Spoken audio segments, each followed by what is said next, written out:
শিক্ষক নামে কিছু কলঙ্ক এখনো পর্যন্ত জাকসুর রেজাল্টের ঘোষণা দেয়নি, অথচ ঘোষণা রাত 8টা 9টার ভেতরে দেওয়ার কথা।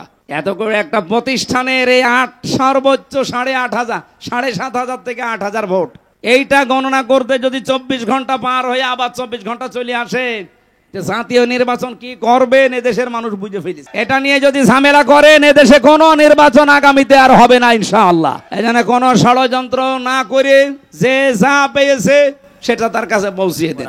ওরা মরবে, হিংসায় জ্বলে পুড়ে মরবে। যা আরম্ভ হয়েছে বাংলাদেশের মানুষ যা দেখাচ্ছে, এদেশে রাম বাম আর অন্য কোন দেশের আধিপত্য যারা কায়েম করতে চায় তাদের আর স্থান হবে না।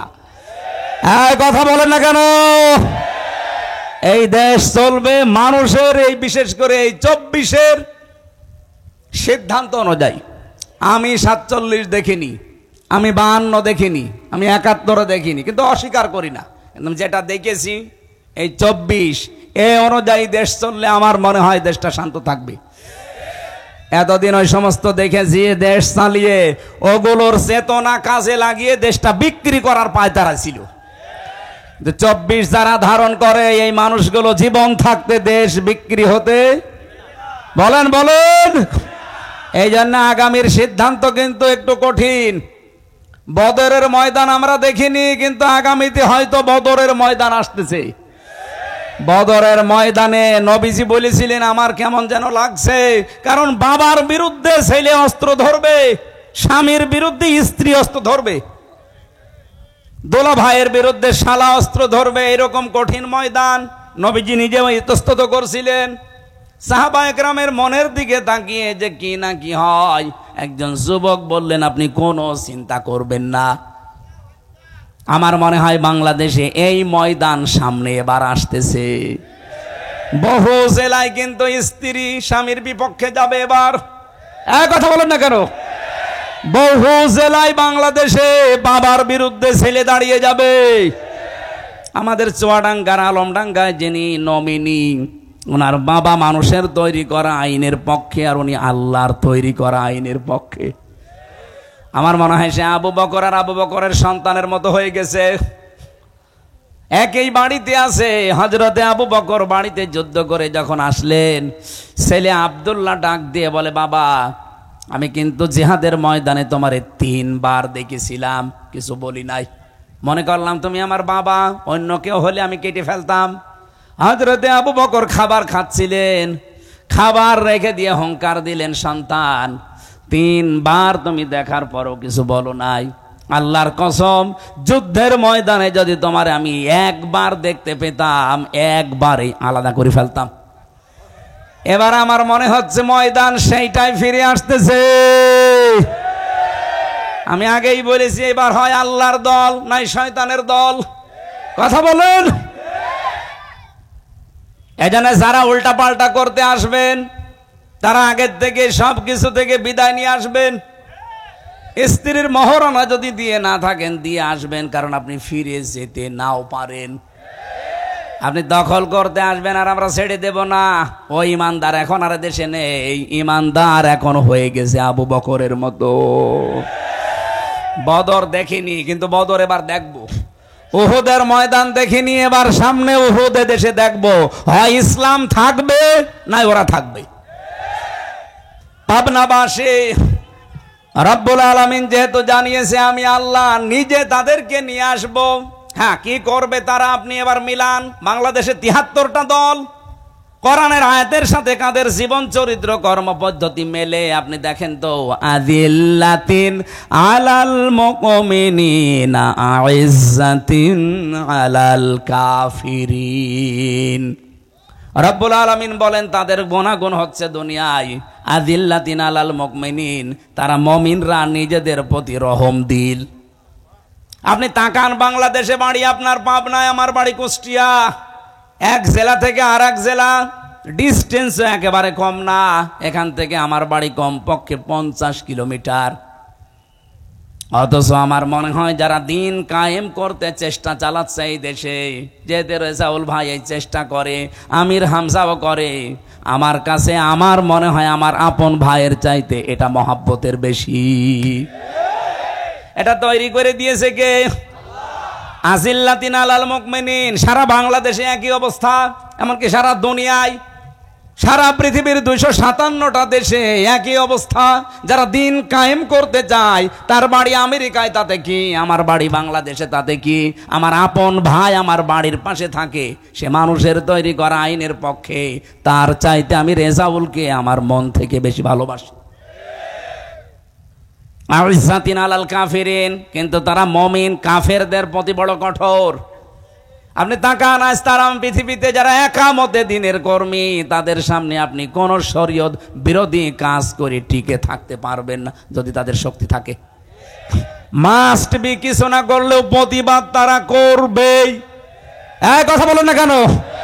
সুতরাং এই দেশে শরীয়ত বিরোধী কোনো কাজ করলে যারা এদেশের সত্যিকারের ইমানদার, পারা বাধা দেবেই, প্রোটেস্ট করবেই। এ রাজবাড়িতে এবং রাজশাহীতে যে ঘটনাটা ঘটিয়েছে, ইসলাম বিরোধীরা তারা নাম নিয়েছে আমরা সুন্নি। কিসের সুন্নি? আপনি সুন্নতের বিরুদ্ধে কাজ আপনার।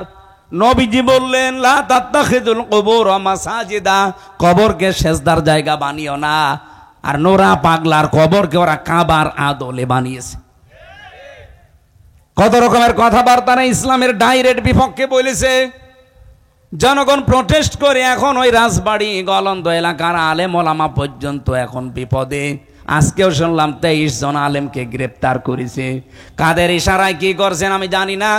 সারা বাংলাদেশের আলেমরা যদি এক বাক্যে হুঙ্কার দিয়ে ওঠে, এদেশের যারা নামধারী বাতিলপন্থী যারা আছেন, বিভিন্ন নাম নিয়ে টিকে থাকতে পারবেন না।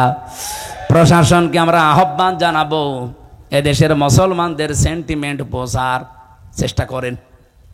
দেশটা শান্ত আছে, অশান্ত করবেন না। আমরা তো কোরআনের আয়াতের তাকিদে এই কাজগুলো করি। আজিল্লাতিন আলাল মুমিনিন আইজ্জাতিন আলাল কাফিরিন, কাফের যারা তাদের প্রতি কঠোর আমাকে হওয়াই লাগবে। তাদের আচার অনুষ্ঠান, তাদের ব্যবহার, তারা যা করছে ওগুলো তো আমার জন্য না, তারা করছে ইসলামকে ধ্বংস করার জন্য। এই জন্য বাধ্য হয়ে আমার প্রোটেস্ট করা লাগছে। ইউজাহিদুনা ফি সাবিলিল্লাহ, তারা জিহাদ চালাবে, তারা সংগ্রাম করবে। লা ইয়াখাফুনা লাওমাতা লাইম, কোন তিরস্কারকারীর তিরস্কারকে তারা পাত্তা দেয় না। বাংলাদেশে যারা একামতে দিনের কর্মী, তারা এই আয়াতটা 100% মেনে চলছে। কত রকমের কথা তাদের পেছনে লাগিয়ে দেয়, তারা পেছনে ফিরেও তাকায় না। আপনি বলেন, খাপের খাপ মিলে যাচ্ছে না? এদেশে অন্য কোন দলের ভেতর আপনি এটা পাবেন না। তাদের দাড়ি ছোট, এর জন্য ফতোয়া দেওয়া হয়। কোনো দিন তারা এর বিরুদ্ধে কথা বলে না, আমার কাজ আমি করে যাব, পেছনে কোত্তা ঘেউ ঘেউ করুক। কোন তিরস্কারকারীর তিরস্কারকে তারা পাত্তা দেয় না। আর এটা যাকে তাকে আল্লাহ দেয় নাই, যে গুণগুলো বললাম, যালিকা ফাদলুল্লাহ, আল্লাহ পাক বলেন এটা আমি আল্লাহর অনুগ্রহ। ইউতিহি মাইয়াশা, যাকে ইচ্ছা আমি আল্লাহ এটা দান করি। সুতরাং এই দেশে যারা একামতে দিনের কর্মী আছেন, আপনি নিজে নিজে আনন্দ পাবেন, আল্লাহ আপনাকে নির্বাচিত করেছেন। নয়তো আপনার ভেতরে মুমিনদের প্রতি মহব্বত দিত না। কাফেরদের আচার অনুষ্ঠান, তাদের প্রতি এমন কঠোর হওয়ার মনোভাব আল্লাহ তৈরি করে দিত না। আপনি দিনের কাজ করতে গিয়ে কাউকে তোয়াক্কা করেন না, কারোর তিরস্কারকে ভয় পান না, সামনে এগিয়ে যেতে আছেন। আপনি মনে করবেন এই 3টা গুণ যাদের ভেতরে আছে, এটা আল্লাহর বিশেষ দয়া আপনার প্রতি। আল্লাহ সবাইকে দয়া বাংলাদেশে দেয়নি, যাদের দিয়েছে তারা যেন শুকরিয়া আদায় করে। আল্লাহু ওয়াসিউন আলিম। রব্বুল আলামিন বলেন, আমি কিন্তু বিশাল এবং প্রশস্ত। জোরে বলেন সুবহানাল্লাহ। মেয়েরা যারা এসেছেন তাদের জন্য আমার একটাই ওয়াজ, সামনে আপনাদের বিশাল বিশাল দায়িত্ব আসতেছে, বিশেষ করে আমানতের দায়িত্ব। নবীজি জানিয়েছেন, আল্লাহ এবং রসুলের অবাধ্য হয়ে যায় এমন কোন কাজ, স্বামী না বাবা না, পৃথিবীর কারো হুকুম মানা যাবে না। সামনে যেহেতু বলেই দিয়েছি, হয় আল্লাহর দল নাই শয়তানের দল। সুতরাং স্বামী হোক, বাবা হোক, ছেলে হোক, কাউকে মানা যাবে না আল্লাহর বিপক্ষে রায় দিতে গিয়ে। এক কথা বলেন না কেন? আপনি একেবারে হয় ফাইনাল থাকবেন, নাই ওই দলে চলে যাবেন। আমি তো ওপেন ঘোষণা দিয়েছি আমার বংশে যে ইসলাম এবং অন ইসলাম চলছে এই দেশে এখন, হয় আপনি ইসলামের পক্ষে থাকবেন নাই অন ইসলামের পক্ষে থাকবেন। ওই দোদুল্যমান অবস্থায় কিন্তু যদি ইসলাম আসে তখন আপনি বিপদে পড়ে গেলে আমারে পাবেন না। এক কথা বলেন না কেন? গত পরশু দিনও 10 জন মানুষ গোপনে এসে বলছে এতদিন ছিলাম চাই, এ ডাকসু নির্বাচনের রেজাল্ট দেওয়ার পরে আমাদের মন ঘুরে গেছে, আপনি আমাদেরকে দলে নেন, আমরা গোপনে ইসলামকে সংসদে পৌঁছানোর জন্য। 10 জনই গ্রামের মাতুব্বর, পুরা এলাকা চলে তাদের কথায়। আমি বললাম আপনাদেরকে কালেমা পড়ানো লাগবে? বলছে কালেমা জানি। কালেমা ওদের মুখস্থ আছে, কিন্তু তগুত ছেড়ে কালেমা পড়ে নাই। ওই দিন তগুত ছেড়ে দিয়ে কালেমা পড়ালাম। আল্লাহর ঘোষণা এটা ছিল ফামাই ইয়াকফুর বিত-তাগুত ওয়া ইউমিন বিল্লাহ। আপনি ঈমান আনতে চান আগে তাগুত ছেড়ে দেন। তাগুত কি? যে আল্লাহর বিধান মানে না, অন্য কেউ মানবে, মানতেও দেয় না। এরকম শক্তি যদি এই দেশে থাকে আপনি সেটা থেকে আগে মুখ ফিরিয়ে চলে আসেন, যে না আমি এক লাইনে থাকবো। আমার কথা বাংলায় আমার মনে হয় আপনারা বুঝে ফেলেছেন। দোদুল্যমান অবস্থায় থাকবেন না, ইসলাম এবার আসবেই আসবেই আসবে। তখন কিন্তু আপনি বিপদে পড়ে যাবেন। এজন্য চলে আসেন একবারে, বিপদে পড়লেও তখন আপনার লাভ। কারণ মুমিন যারা মরে গেলেও লাভ, বেঁচে থাকলেও লাভ। আর কাফের যারা বেঁচে থাকলেও ওদের লস, মরে গেলে তো আরো লস। কাফেরদের জীবনে কোনো শান্তি আল্লাহ রাখে না। আপনি যদিও চর্মচোখে দেখতে পান খুব শান্তিতে আছে, কে বলেছে আপনাকে? যারা কাফের, যারা মুশরিক, এই দুনিয়াদার যারা গনায় অভ্যস্ত, অপরাধ করতে করতে জীবন শেষ করে, ওই মানুষগুলোর জীবনের শান্তি আল্লাহ নষ্ট করে দেয়। এটা আমি বানালাম না। আমান আ'রাদা আন যিকরি ফাইন্না লাহু মাঈশাতান দঙ্কা ওয়া নাহশুরুহু ইয়াউমাল কিয়ামাতি আ'মা। রব্বুল আলামিন বলেন, আমার বিধান থেকে কেউ যদি মুখ ফিরিয়ে নেয়, আমার ঘোষণা হচ্ছে তার জীবন আমি সংকীর্ণ করে দেই। তার আয় উন্নতিতে কোনো বরকত থাকে না। চর্ম চোখে দেখা যায় প্রতিদিন 5 লাখ উপায় হচ্ছে। এই যে এই মানুষটা মনে করেন প্রতিদিন 5 লাখ উপায় করছে বাবা শাহজালাল, সব হালাল মনে করি। হয়তো প্রতিদিন 5 লাখ আপনার আসবে, কিন্তু আল্লাহ যখন ধরবে এমন দিক থেকে আপনার টাকা 10 লাইনে চলে যাবে, আপনি টেরও পাবেন না। উপায় হয়েছিল 5 লাখ, প্রতিদিন যাবে এবার 7 লাখ। নেন, বাবারটা খরচ করেন। এমনকি দুনিয়ার আফসোসই শেষ না। ওয়া নাহশুরুহু ইয়াউমাল কিয়ামাতি আ'মা। এটা আরো ভয়ঙ্কর। কিয়ামতের দিন যখন উঠবেন আপনার চোখ থাকবে না। রব্বুল আলামিন বলেন অন্ধ হয়ে উঠবে, আমাকে প্রশ্ন করবে, ক্বালা রাব্বি লিমা হাশারতানি আ'মা ওয়া ক্বাদ কুনতু বাসীরা।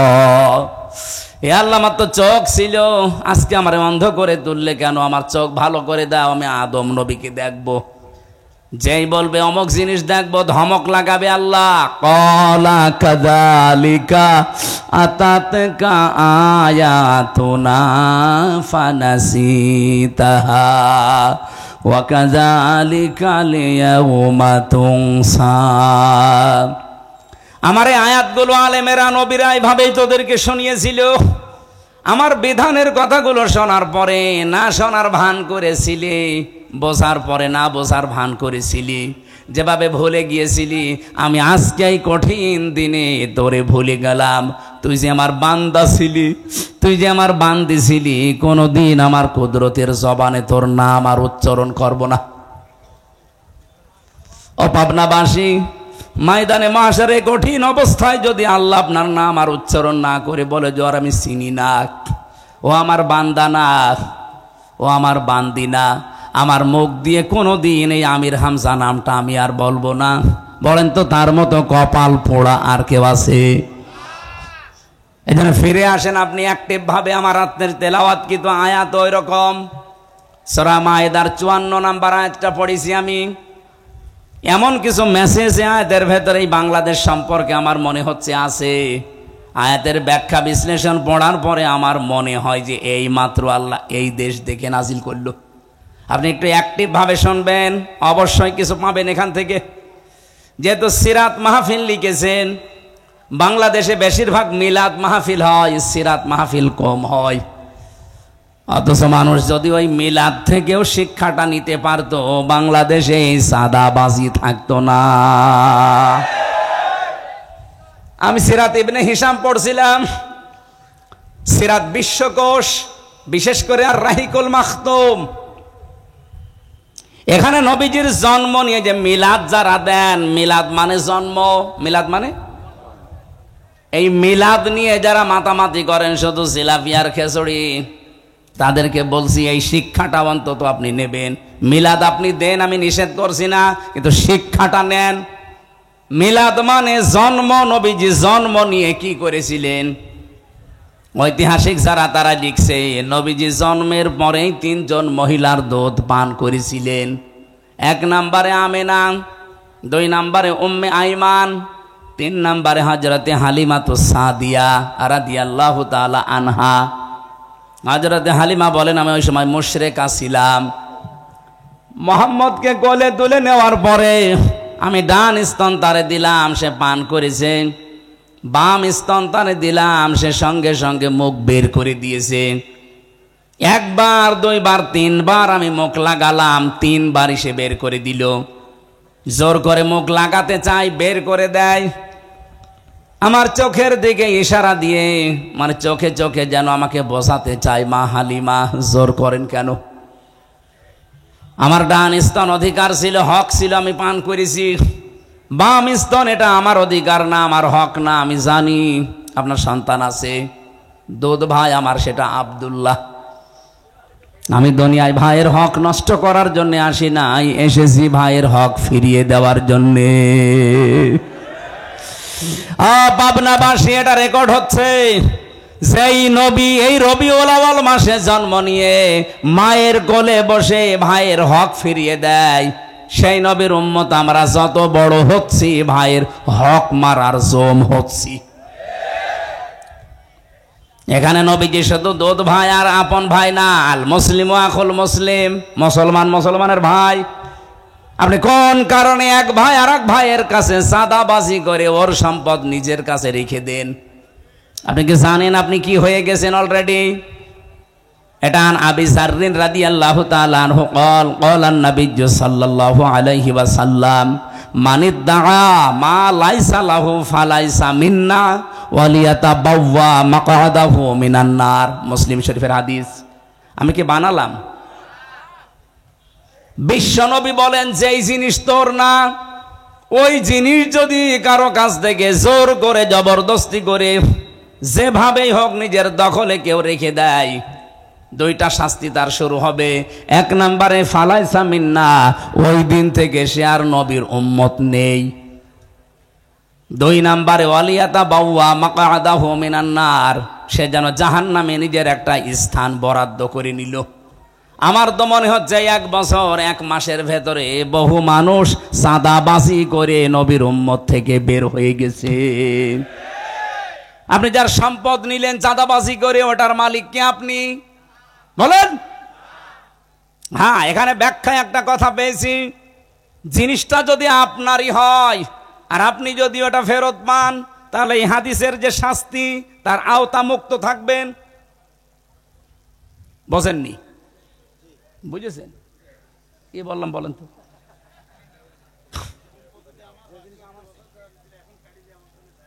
হ্যাঁ, ঠিক আছে। এই যে যারা ইসলামী ব্যাংকের নামে অপবাদ দেন যে ওরা ছিনতাই করে নিয়েছে, আপনি এত বড় মিথ্যা কথা বলতে পারলেন? ইসলামী ব্যাংক আপনার বাবার, যাদের ব্যাংক তারা ফেরত পেয়েছে। কথা বলছেন না কেন? যারা মাথার ঘাম পায়ে ফেলে ব্যাংকটা বানিয়েছে, তারা আজকে ফেরত পেয়েছে, হাত ছাড়া হয়ে গিয়েছিল। সুতরাং তারা এই হাদিসের শাস্তির আওতা মুক্ত থাকবে। তারা আপনার জিনিসও যদি এভাবে হাত ছাড়া হয় আপনি পান, কিন্তু আমরা দেখতে পেয়েছি যতটুকু পাওয়ার কথা তার চাইতে 50 ডবল অনেকে বেশি পেয়ে গেছে। কি কথা বললেন না? আপনি হয়তো এই 15.5 বছরে 5 কোটি টাকা হারিয়ে ফেলেছিলেন যেভাবেই হোক, এখন তো দেখলাম 1 বছর 1 মাসে আপনি 100 কোটি টাকার মালিক, সব ফেরেশতা জিবরাইল দিয়ে গেল। যেভাবেই করেছেন আপনার গায়ে গেলে আমার কিছু করার নেই, হাদিস মাত দিয়ে দেন। আপনি কিন্তু এখন যতই মুখ জোর করেন না কেন, আপনি নবীর উম্মত আর নেই। কথা বলা লাগবে ভাই। আমি যদি কিছু বানিয়ে বলি, আমার নিজের রায় দেই, তাহলে আপনি প্রোটেস্ট করেন। একটা কথাও বানানো না, সব আমার পড়া। 2 নম্বরে এটা আরো কঠিন, ওয়ালিয়াতা বাওয়া মাকাদাহু মিনান নার, সে যেন অলরেডি জাহান্নামে নিজের একটা স্থান বরাদ্দ করে রেখে দিয়েছে। আমার তো হাদিস পড়ার পরে মনে হয় বাংলাদেশে বহু মানুষ অলরেডি জাহান্নামে যাবে বলে লিখিত দিয়ে দিয়েছে। আমরা যেন না চাই, আল্লাহ আমাদেরকে তুমি বাঁচাও। দুনিয়াতে দরকার আমরা কারাগারের মতো থাকবো, এরপরেও যেন আমরা জাহান্নামে স্থান বরাদ্দ না করি। সকলে বলেন আমিন। তাহলে নবীজির এই মিলাদের শিক্ষাটা আজ পর্যন্ত আমরা নিতে পারিনি। যদি নিতে পারতাম, বাংলাদেশে সাদাবাজি নামক এই অভিশাপ বন্ধ হয়ে যেত। আপনার অবস্থা আমি জানি না। আমার কুষ্টিয়ায় গণসংযোগ করাকালীন আমি যে কোনো মার্কেটে ঢুকলেই হাউমাউ করে জড়িয়ে কাঁদে, হুজুর আর পারছি না। আগে তো দিতাম 20 টাকা, এখন দেওয়া লাগছে 50 টাকা। এই একটা কথা হইল? আপনি একজন মাসলুম মানুষ, এই কাজ করতে পারেন? আপনি নিজেরটা দেখলেন না যে মানুষের সম্পদ কেড়ে নিলে কেমন লাগে? সেই কাজ যদি আপনি আবার আরম্ভ করেন, আমার তো মনে হচ্ছে শুধু ডাকশো না, শুধু জাকশো না, রাখশো মাকশো সবই হারাবেন। কথা বলেন। এই জন্য যারা আছেন তারা যেন থামেন, আরো যা অবৈধ করেছেন ওগুলো ফেরত দিয়ে দেন, নয়তো আপনি নবীর উম্মত থেকে খারিজ হয়ে গেছেন, আর জাহান্নামে আপনি যাবেই। এই জন্য বরাদ্দ হয়ে গেছে আপনার নাম। মিলাদের শিক্ষাও নিতে পারে না, আর মিলাদ দিচ্ছে। আরে ভাই, আমারে ডাক দিয়ে মিলাদ দেয়, জিলাপি কিনেছে, খিচুড়ি রান্না করেছে, বিরিয়ানি, টাকা পেলেন কোথায়? 7-8 টাকা। আমি কি বেশি বললাম? আপনি চলেন আমার কুষ্টিয়ায় কবুরহাটে খাজানগরে, মিলাদ দিচ্ছে, বিশাল মিলাদ, 5000 মানুষকে খাওয়াবে। আবার টাকা পেলেন কোথায় আপনি? আপনার নিজেরই তো চলতো না। হুজুর দোয়া করেন। কি দোয়া করবো? 7-8 টাকা। পাবনায় তো এরকম প্রতিষ্ঠান নেই, আমাদের কুষ্টিয়ার মতো চাউলের আড়ত নেই, এই জন্য আপনাদের সাদাবাজি নেই। আছে আর সিরাত, কি সিরাত শোনাবেন আপনাদেরকে? আমি আজকের তেলাওয়াত কিন্তু আয়াত যেটা সূরা মায়েদা, তাফসির যদি কেউ করতে চায় কোন আয়াত থেকে, উসুলে তাফসিরের নিয়ম হচ্ছে 15টা। তার আগের আয়াত পরের আয়াতের সাথে সম্পর্ক কি আছে এটা আগে জানা লাগে। আসেন আমরা তেলাওয়াত কিন্তু আয়াত থেকে আগে আরম্ভ করি, নাকি শেষ করে দেব? ঘন্টা খানেক সময় নিয়েছিলাম না? জবান খুলে আগে কোরআনের এই সোনালী আয়াত একটু পড়েন। আউযু বিল্লাহি মিনাশ শাইতানির রাজিম। ইয়া আইয়ুহাল্লাযীনা আমানু মাইয়ারতাদ্দা মিনকুম আন দীনিহি।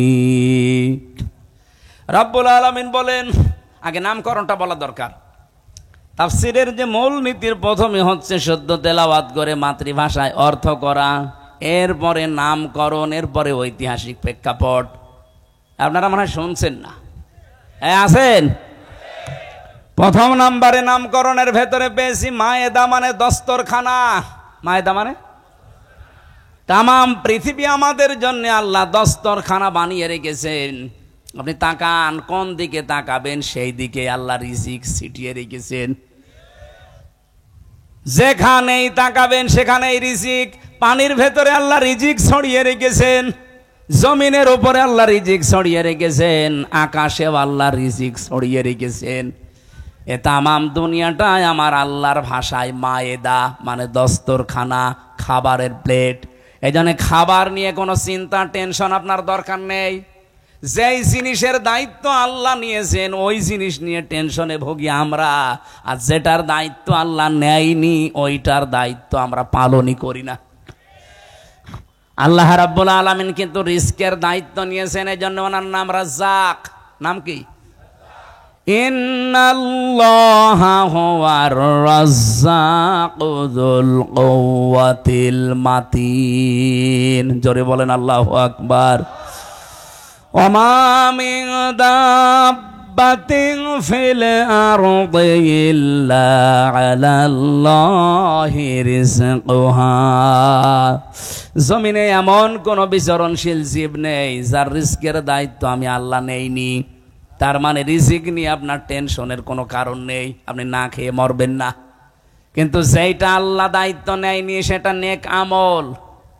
আপনার ঈমান আমল যদি ঠিক না হয় কিয়ামতের দিন কিন্তু আপনি আল্লাহর পাকড়াও থেকে পার পাবেন না, ধরা খেয়ে যাবেন।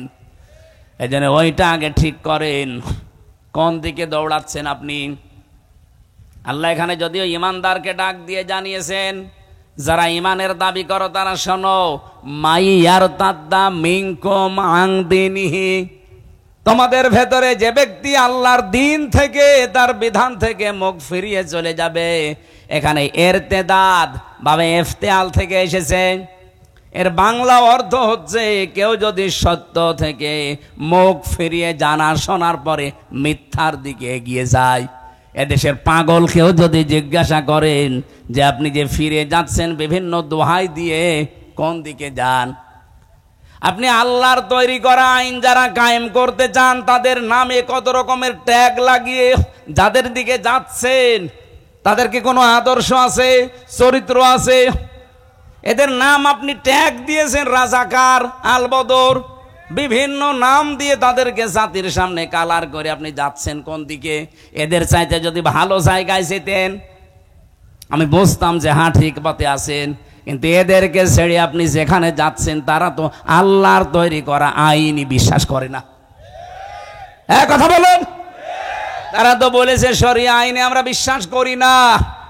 আপনি যাচ্ছেন কোন দিকে? আপনি যদি এর চাইতে আরো ভালো জায়গায় যেতেন, অথচ 1 বছর 1 মাসে এই দেশের মানুষ প্রমাণ পেয়েছে যে আল্লাহর তৈরি আইন যারা এই জমিনে কায়েম করতে চায় তারা মদ খায় না, তারা জেনা করে না, তারা জুয়া খেলে না, এমনকি তারা বিড়িও খায় না। কিন্তু এর বাইরে যারা আছে তাদের চরিত্র বলতে কি আছে আপনি একটু দেখান তো। আজকে জাহাঙ্গীরনগর বিশ্ববিদ্যালয়ে যেটা জাকসু নির্বাচনে একজনের প্রার্থিতা বাতিল হয়ে গেছে শুধু ড্রপ টেস্ট করার কারণে। আমার মনে হয় আগামীতেও যত নির্বাচন বাংলাদেশে হবে, এদেশের জনপ্রতিনিধি যারা হবে তাদেরকে এই পরীক্ষাটা দিয়ে ময়দানে নামা লাগবে। ও রক্ত নিয়ে আগে পরীক্ষা করা হবে ও কোনো কিছু খায় কিনা। আমার তো মনে হচ্ছে ইসলামপন্থীরা বাদ দিয়ে এদেশে অনেকেই ছিটকে পড়ে যাবে, কারণ অধিকাংশ নেতারা দেখি লাল পানি ছাড়া চলতে পারে না। কথা বলো না কেন? লাল পানি যদি নাও খায় লাঠি তো খায়। কি নাম জানো? আকিস বিড়ি, আর তার একটু দামি তা খায়। কিন্তু যাদের রক্তের ভেতরে বিড়ি নেই, সিগারেট নেই, মদ নেই, গাঁজা নেই, ভান নেই, এমনকি বাবা তাও নেই, ডাইলও নেই, এরপরেও আপনি তাদেরকে বিশ্বাস করতে চান না। আরে তারা তো প্রমাণ দিয়েছে। আপনার এই পাবনার 2 জন, মাওলানা মতিয়ার রহমান নিজামী, মাওলানা আব্দুস সোবহান, আপনাদের নিজেদের সামনে উনি 7 বারের না কয়বারের এমপি ছিল? 5 বার। 5 বার এমপি থাকলে সে তো বাংলাদেশের মালিক হয়ে যাওয়ার কথা। অথচ তার অবস্থান লক্ষ্য করে দেখেন, তার গ্রামের বাড়ি হলুদিয়া নাকি যেন, মাওলানা আব্দুস সোবহান জালালপুর। ও ওনার শ্বশুর বাড়ি হলুদিয়া নাকি যেন, কোলাদি। মাওলানা মতিয়ার রহমান নিজামীর কবরে গিয়েছিলাম কয়েকদিন আগে। বাড়ি ঘরের দিকে তাকালে আমার মনে আছে মেম্বারের বাড়ি তার ছাড়া ভালো। অথচ তিনি মেম্বার না, চেয়ারম্যান না, উপজেলা চেয়ারম্যান না, মেয়র না, এমপি শুধু না, মন্ত্রী ছিল। একজন মন্ত্রীর আমি 620টা বাড়ি পেলাম, আর ওনার বাড়ির অবস্থা কি? চারিদিকে দেওয়াল দেওয়া, ওপরে টিন দেওয়া। আমার মনে হয় এর চাইতে ভালো মানুষ যদি আপনারা পেতে চান, এই দেশে আর হবে না, ফেরেশতা দেওয়া লাগবে। আপনাদের বিবেকের ওপর এবার ছেড়ে দিয়েছি, নিজের পায়ে নিজে কোড়াল মারলে আপনার নিজেই ধরা খাবেন। আর সমস্ত ট্যাগ দিয়ে যারা ফিরে দিতে চান, আল্লাহর কসম আপনি ধোঁকা দিতে চাচ্ছেন, আপনি জীবনেও ধোঁকা দিতে পারবেন না আল্লাহকে এবং ইমানদারকে। যারা সত্যিকারের ঈমান এনেছে তাদেরকে এই দেশের কোনো মুনাফিক ধোঁকা দিয়ে বোকা বানাতে পারবে না, বরং তারা নিজেরাই ধোঁকায় পড়ে মরবে। ইখাদিউন আল্লাহ ওয়াল্লাযীনা আমানু ওয়া মা ইয়াখদাউনা ইল্লা আনফুসাহুম ওয়া মা ইয়াশউরুন। ওরা আল্লাহকেও ধোঁকা দিতে চায়, এমনকি ইমানদারকে ধোঁকা দিয়ে বোকা বানিয়ে নিজেদের সাধ্য সিদ্ধি করতে চায়। আল্লাহ বলেন আমি আল্লাহ তো ধোঁকায় পড়ি না, এমনকি আমার ইমানদারকেও তারা ধোঁকা ফেলতে পারে না, নিজেরাই নিজেদের ধোঁকায় পড়ে মরে কিন্তু টের পায় না। আজ বাংলাদেশে যদি সত্যিই আপনি ইমানদার দাবি করে থাকেন, জীবনেও মুনাফিকের ধোঁকায় আপনি পড়বেন না। মুনাফিকদের ধোঁকায় যেমন আল্লাহ পড়ে না, ইমানদারও বলেন। আর আপনি যদি ধোঁকায় পড়ে যান, আপনি বুঝবেন আপনার ইমানের সমস্যা ছিল। আল্লাহ নিজে বলছেন আমিও ধোঁকা খাই না, আমার ইমানদার যারা তারাও ধোঁকা খায় না। এরপরেও যদি কেউ ধোঁকা খেয়ে বোকা বনে যান আর আপনার মাথার উপরে কাঁঠাল ভেঙে ওরা সাধ্য সিদ্ধি করে, আপনি বুঝবেন আপনার ইমানে সমস্যা ছিল। এই জন্য ইমানটা নির্ভেজাল করেন, আপনি ধোঁকা খেতে পারেন না। মন থেকে যদি কেউ অ্যাক্টিভ ভাবে দেশে দিন কায়েমের জন্য রাস্তায় নেমে পড়ে, তামাম দুনিয়া দিয়ে দিলেও তাকে আপনি ফিরাতে পারবেন না। পাবনাবাসী খুব খেয়াল করে শুনবেন এই জায়গায়। সুতরাং আপনার কাছে স্পষ্ট কারা দেশে আল্লাহর দিন কায়েম করতে চায় আর কারা দিনের বিরুদ্ধে আছে। সুতরাং এই কথা জানার পরেও যদি কেউ আল্লাহর দিন থেকে বিভিন্ন ট্যাগ দিয়ে ফেরত যান, কি হবে জানেন আপনি? এদিকে তাকান, বসো। 1-1.5 ঘন্টা বসে থাকতে পারে না ভেতরে। আর বিয়ে দিলে বউ টেকবে? ডায়াবেটিস আছে তাতে কি? পোশাক পায়খানার জন্য গেলে যেতে পারেন, অথবা বিড়ি খাওয়ার যদি নেশা থাকে খেয়ে চলে আসবেন। কিন্তু ভালো লাগছে না এই জন্য চলে যান, আপনার খবর আছে। আমার আয়াতের দিকে খেয়াল করে আমি বলছি, আমি বানিয়ে বলছি না। আল্লাহ পাক বলেন কি করব জানো? যদি আল্লাহর দিন থেকে বিভিন্ন সোতানাতা দিয়ে বিভিন্ন রকমের নং ঢঙের কথা বলে বলে ফেরত জানা, এটা রাজনীতি হচ্ছে, এটা দুনিয়াদার, এটা ধান্দাবাজ, এই সমস্ত কথা যদি বলে চলে যান, আল্লাহর কসম আল্লাহ বলেন ফাসাউফা সিন সাউফা কদ লাম, কোন সেন্টেন্সের আগে যদি একটা আসে বাংলা অর্থ দাঁড়ায় অতি তাড়াতাড়ি। আল্লাহ বলেন ফাসাউফা ইয়াতিল্লাহ, অতি শীঘ্রই আমি আল্লাহ নিজে নিয়ে আসব। এখানে ফাইল কর্তা আল্লাহ নিজে। অতি শীঘ্রই, খুব তাড়াতাড়ি আমি আল্লাহ নিজে নিয়ে আসবো বিকৌমিন, এমন একটা দলকে, ভালো করে শোনেন, এমন একটা দলকে খুব তাড়াতাড়ি তোমাদের মাথার উপরে নিয়ে চলে আসবো। কি করবে জানো? ইউহিব্বুহুম ওয়া ইউহিব্বুনাহু, আমি আল্লাহ তাদেরকে ভালোবাসি এবং তারাও আমি আল্লাহকে ভালোবাসে। আমার তো মনে হচ্ছে আয়াত পড়ার পরে আজ যারা আল্লাহর দিন কায়েম করতে চায় তাদের থেকে মুখ ফিরিয়ে চলে যাচ্ছেন। দেখেন অতি তাড়াতাড়ি আল্লাহ তাদেরকে এই জমিনে এমন একটা দল তাদের মাথার উপরে নিয়ে আসবে যারা আল্লাহকে ভালোবাসে, আল্লাহও তাদেরকে ভালোবাসে। এই দেশে মনে হচ্ছে তারা জামাত ইসলামী বাংলাদেশ। আপনি আয়াতটা মিলাতে না পারলে নিয়ে আসেন, কোন আলেম নিয়ে আসবেন নিয়ে আসেন, আমি তো বুঝে ফেলেছি এইটাই।